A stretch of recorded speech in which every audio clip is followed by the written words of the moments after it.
જંબુસરના સારોદ ગામે ગૌવંશ હત્યાનો પર્દાફાશ, 40.94 કિલો ગૌમાંસ સાથે 4 ઝડપાયા। જંબુસર તાલુકાના સારોદ ગામે ગૌવંશની ક્રૂર હત્યા કરી ગૌમાંસનું વેચાણ કરવામાં આવતું હોવાની બાતમીના આધારે વેડજ પોલીસે દરોડો પાડી 4 શખ્સોને રંગેહાથ ઝડપી પાડ્યા છે।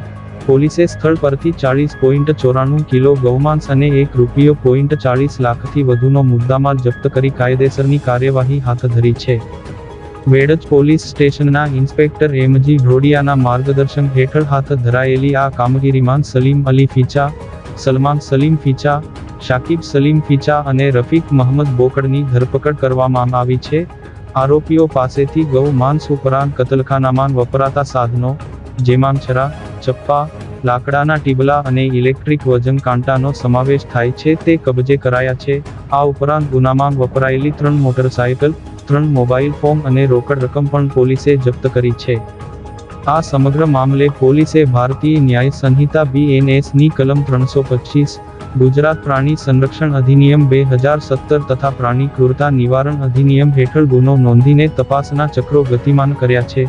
સારોદ ગામે ગૌવંશ હત્યાના આ બનાવને પગલે પંથકમાં ચકચાર મચી જવા પામી છે।